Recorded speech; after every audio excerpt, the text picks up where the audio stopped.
The napkin was shaking in my mother's hand. Not much. Just a small tremor. The kind you only notice if you've watched those hands fold laundry and season soup and wipe your fever forehead for 41 years. She kept folding it into smaller and smaller squares, like if she made it small enough, the moment would fold up with it. Across the table, my brother's fiancée laughed at something on her phone and didn't look up. "There's just not enough room at the resort," she said, still scrolling. "You understand." My father hadn't touched his water glass in 10 minutes. I sat there with my napkin unfolded in my lap, doing the thing I do, staying very, very still. While somewhere in my chest, something clicked into place like a lock finally finding its key. I smiled. "Of course," I said. "We understand completely." I did not understand at all, and I was about to find out exactly why. My name is Diane Castellano. I'm 47 years old, and for the last 19 years I've run a commercial insurance claims firm out of a converted warehouse in Sacramento, the kind of business nobody dreams about as a kid, and the kind that quietly pays for everything that matters. Last year, Castellano Risk Group closed just under $3.4 million in revenue. I built it from a card table and a fax machine after my divorce, back when my son Marcus was 11 and ate cereal for dinner more nights than I'd like to admit. I did not build it to be laughed at over a dinner I was paying for. Because here's the thing nobody in my family bothered to ask: the Hawaii wedding budget, the $86,000 four-day event at a resort on Maui, the one my younger brother Preston and his fiancée Sabrina had been posting about for 8 months, that budget had a name on the wire transfer. Mine. Preston is 39. He's spent the last decade drifting between consulting opportunities that never quite consulted anything, living in an apartment I quietly co-signed, and calling me twice a year, always in March, always in September, always needing something. I loved him anyway. That's what you do with a little brother. You keep extending the hand, even when it keeps coming back empty. I paid for the wedding as a gift. Not a loan. A gift, no strings, because our mother, Rosalind, had one wish left in her after 2 knee replacements and a stroke scare 18 months ago: to dance with both her children and her husband of 48 years on a beach in Maui before her body stopped letting her dance at all. So when Sabrina told my parents, the people who'd raised the money for a wedding they weren't even invited to celebrate, that there wasn't enough room, I didn't yell. I just started paying very, very close attention. It happened 3 weeks before the wedding, at what was supposed to be a simple family dinner to finalize the guest list. Sabrina arrived 20 minutes late in a cream silk wrap dress that cost more than my father's monthly pension check, sliding into her chair with the particular ease of someone who has never once worried about being unwelcome anywhere. She ordered a $34 glass of Sancerre before she'd even looked at the menu. "So," she said, tapping her manicured nails against a leather portfolio, "final head count for the Maui trip." My mother's face lit up. She'd already bought a dress, pale blue, cap sleeves, the kind of dress you buy when you're imagining yourself in a photograph you'll keep forever. Sabrina slit 2 sheets of paper across the table. A flight manifest. 41 names. My parents' names weren't on it. "The room block caps out," Sabrina said, swirling her wine, not even bothering to soften her voice. "And honestly, with your dad's mobility stuff, the resort's kind of a lot of walking. We didn't want him to feel bad." My father, 69 years old, 3 years post-hip replacement, a man who walked 2 miles every single morning, rain or shine, said nothing. He just looked at his hands. Preston didn't correct her. He didn't even look up from his phone. I looked at the flight manifest again. 41 names. Sabrina's college roommate. Sabrina's colleagues from the marketing firm. Sabrina's aunt from Scottsdale that nobody in my family had ever met. Not my parents. Not the 2 people who'd raised the man getting married. I refilled my mother's water glass, kept my face perfectly neutral, and said the 4 words that would define the next month of my life. "Let me look into that." That night, I pulled up the wedding planning portal, the one I had access to, because I was the one who'd set up the vendor payment account. I compared the guest manifest against the payment invoices. $86,000. Full comprehensive package. The invoice specifically listed immediate family accommodation, 6 rooms, 12 guests as a line item I had personally approved and paid for in April.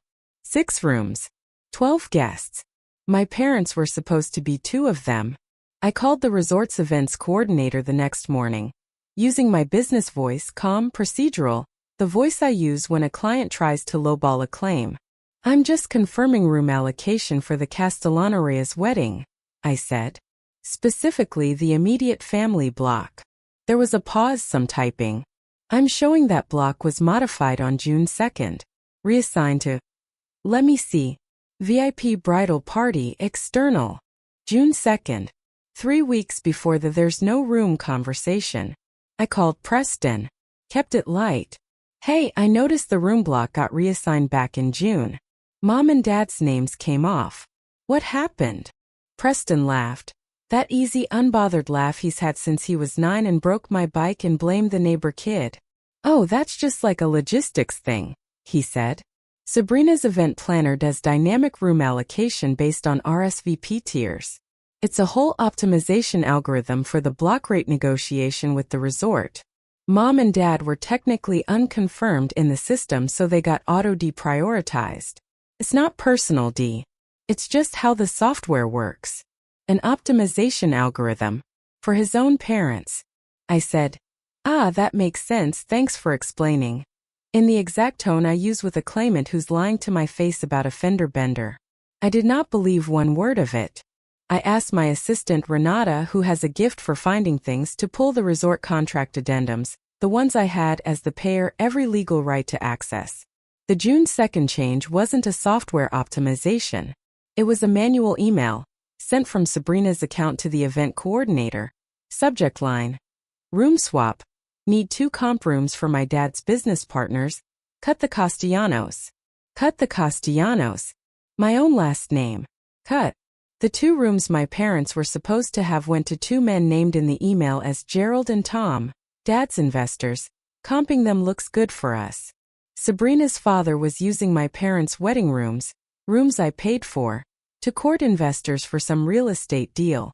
My mother's one wish traded for a business favor, and Preston either knew and said nothing, or hadn't bothered to ask. 2 nights later I stopped by Preston's apartment, the one I still technically co-signed, to drop off a card for our father's birthday. The door was cracked. I heard Sabrina's voice before I knocked. "Your sister is so easy though, like genuinely. She'll never say anything. She just wants everyone to get along. We could probably cut the open bar budget in half, and tell her it went up and she wouldn't even check." Preston laughed. "Diane doesn't audit family stuff. She's not like that with us. That's kind of the beauty of it. She's not like that with us." I stood in that hallway for a long moment. Then I knocked, handed over the birthday card with a smile, and left. I run a company that exists entirely to catch people lying about damages.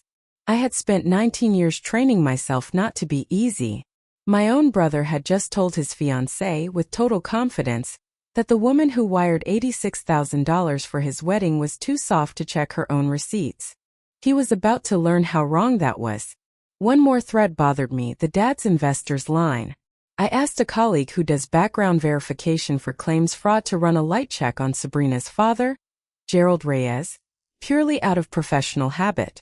Gerald Reyes had 2 prior civil judgments against him for an unregistered investment scheme in Arizona, settled quietly in 2019. Gerald and Tom weren't casual business partners. They were prospective marks for what looked like the beginning of the same pitch.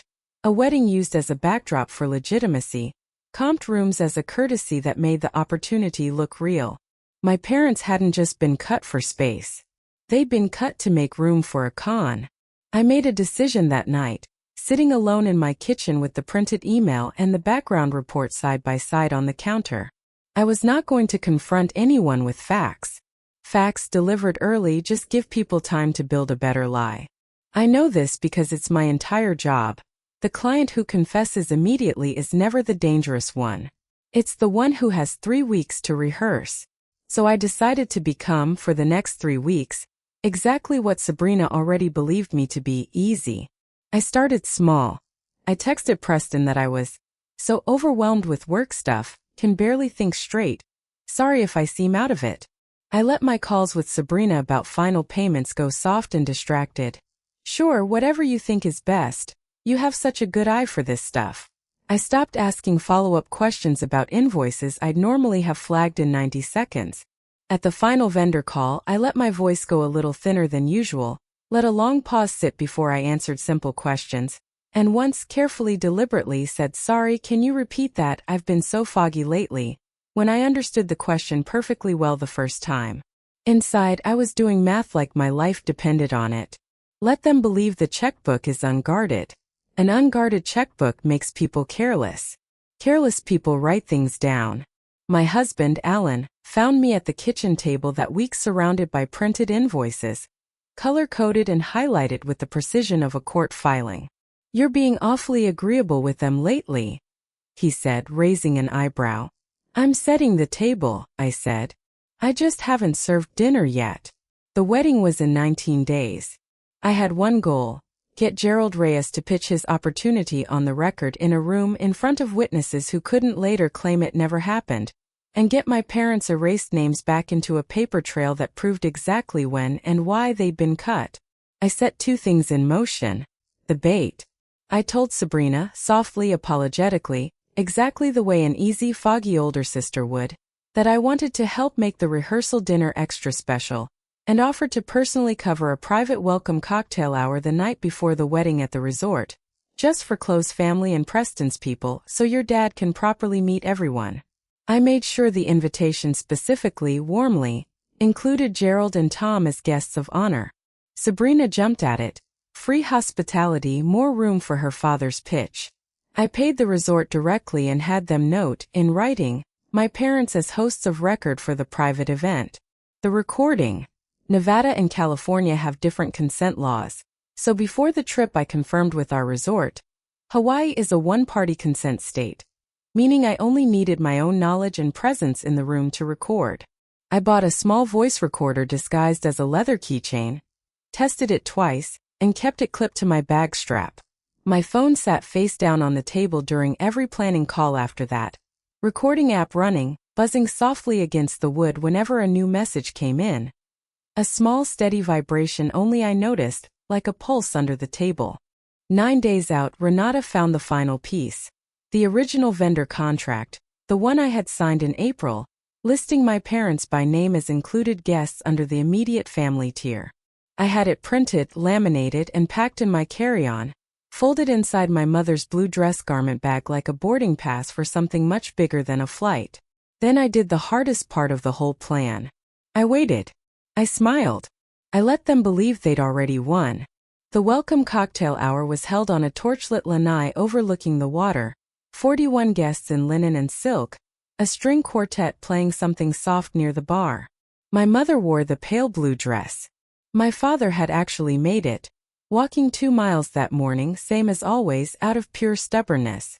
Gerald Reyes found his moment around the second round of drinks, gathering a small cluster of guests, including 2 genuine investors from Preston's old consulting circle I'd made sure were on the invite list, near the railing.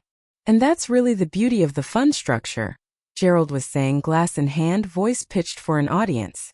"Low ground floor, huge upside, and frankly, family's the best proof of concept there is. Sabrina and Preston are already in for 15. I'd hate for people close to the family to miss the entry window." My phone buzzed once against my bag. Recording confirmed, 41 minutes and counting. Sabrina, 3 drinks in, turned to my mother with a bright, cruel little smile. "Rosalind, I hope you're not too tired from walking around today. We really did try to keep things simple for you too." A small laugh rippled through her side of the group. My father's jaw tightened. My mother's hand found the stem of her water glass and gripped it, that same small tremor from the cold open, right on time. I stood up. I didn't raise my voice. I never do. "Gerald," I said pleasantly, "before you finish the pitch, I think everyone should know whose money is actually in this room tonight." The lanai went quiet in that particular way a room goes quiet when it senses blood in the water. This cocktail hour, the 4-day resort package, the flights for 41 guests. I paid for all of it. $86,000 wired in April. as a gift to my brother and Sabrina. I let that sit. The original contract, I laid the laminated page on the table, calm as a closing argument, lists my parents as included immediate family, under the tier I paid for. On June 2nd, Sabrina emailed the resort to cut them, and I quote, to comp 2 rooms for my dad's business partners, because, and I quote again, comping them looks good for us. Sabrina's face went white. That email was private. It was sent through a vendor account I have contractual access to as the payer, I said. Which, incidentally, is the same access that let me hear Gerald pitch a fund tonight to people he's calling proof of concept, using my parents' absence and my money, to stage a room that looks more legitimate than it is. I pulled out my phone, held it up, stopped the recording with a small deliberate tap. The little click seemed very loud. I have 41 minutes of tonight on record. I also have Gerald's 2 prior civil judgments for an unregistered investment scheme in Arizona, settled in 2019. I'll be sending both to every guest on this lanai who was just pitched $15,000, along with the State Securities Board, first thing tomorrow. Gerald's easy smile had entirely disappeared. Now hold on. I'm not finished. I turned to Preston. You told Sabrina I'd never check the receipts. That I was too easy. You were right for about 3 weeks. That was intentional. I picked up my mother's untouched wine glass from the table, the one poured for a toast that was never going to happen the way they'd planned, and set it down deliberately, hard enough that the stem cracked clean at the base. The sound cut through the silence like a verdict. My parents paid for this wedding with their absence. So tonight, the wedding they weren't invited to is paying them back. 2 of the genuine investors I'd invited were already quietly stepping away from Gerald, phones out. Security, alerted in advance by hotel management after I'd shared the fraud documentation that afternoon, arrived within 4 minutes to escort Gerald from the resort pending a report to Hawaii's Department of Commerce and Consumer Affairs. My mother, still holding her water glass, finally let go of the tremor. She reached over and took my father's hand instead. Within 72 hours the consequences moved fast, and they moved in order. Gerald Reyes was formally reported to Hawaii's Department of Commerce and Consumer Affairs and the Arizona Corporation Commission for solicitation of unregistered securities, on top of his existing 2019 judgment history. 2 of the guests he'd pitched that night filed formal complaints of their own within the week. His wedding gift to his daughter, a $12,000 honeymoon fund, was quietly clawed back from a joint account by his own wife, who filed for separation 11 days later, reportedly telling a mutual friend she was done being collateral for his next idea. Sabrina lost her marketing job 3 weeks later, not because of the wedding directly, but because her firm's biggest client turned out to be one of the investors Gerald had pitched that night, and the client asked pointedly why the firm's own employee's father was running an unregistered fund out of her wedding reception. The wedding itself technically still happened, in a scaled-down courthouse ceremony 2 months later, without a resort, a room block, or a fund pitch. Preston moved out of the apartment I'd co-signed within 6 weeks, partly because I formally, calmly, in writing, gave 90 days notice that I would no longer be renewing the co-sign, and partly because Sabrina, in the wake of losing her job and her father's unraveling reputation, left him for a man she'd met, of all places, at that same welcome cocktail hour. Preston called me twice in the month after. I let both calls go to voicemail. I wasn't angry anymore. I was just done extending a hand that kept coming back holding nothing. To the innocent people caught in the middle, I made sure grace came just as fast as consequence. I personally covered the cost of the resort staff's gratuities in full, the servers, the string quartet, the coordinator who'd quietly told me the truth about the room block change, because none of them had done anything but their jobs.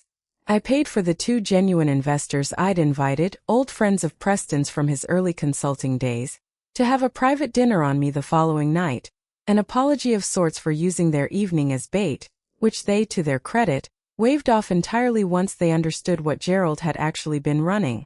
And I flew my parents home 2 days early, first class, on a separate flight from everyone else. My mother wore the blue dress on the plane just because she wanted to. 6 weeks later, on a cold, rain-soaked evening in November, my doorbell rang. Preston stood on my porch, soaked through, no umbrella, a single duffel bag at his feet. He'd lost the apartment for good 2 weeks earlier. He looked thinner than I remembered, older around the eyes. "Dee," he said, voice cracking. "I just need somewhere for a few nights. I've got nowhere else. Please." I stood in the doorway for a long moment, the porch light throwing rain shadows across both of us. "I loved you enough to pay for a wedding I wasn't invited to celebrate at," I said quietly. "That's the last blank check in this family, Preston. I'm not writing another one." I did give him the number for a men's transitional housing program 2 towns over. I'm not cruel, and I'm not my mother's daughter for nothing, but I did not open the door wider than the width of my own body. "I hope you find your footing," I said. "I hope it's steady this time, but you'll have to find it without my name on the lease." Then I closed the door. Gently. No slam. Just a quiet final click of the latch. Alan was waiting in the kitchen with 2 mugs of tea already poured, like he'd known exactly when I'd need one. "You okay?" he asked. I sat down across from him, wrapped my hands around the warm mug, and finally let my shoulders drop for what felt like the first time in 2 months. "I will be," I said. I finally stopped being easy. He smiled and slid the sugar bowl across the table without a word. Some peace doesn't need to be announced. It just needs someone across the table who already knows. Here's what I learned from all of it. The people who call you easy behind your back are usually the same ones counting on you never checking the receipts. Being kind and being a pushover are not the same thing. And the moment you let people believe otherwise, they'll spend your kindness like it's free. I didn't get loud. I didn't have to. I just stopped being predictable, and the truth did the rest. So tell me, if you found out your own name had been quietly erased from a room you paid for, would you have confronted them on the spot, or played the long game like I did? If this story hit home, hit that like button, subscribe for more real family justice stories, and drop a comment below. I read every single one.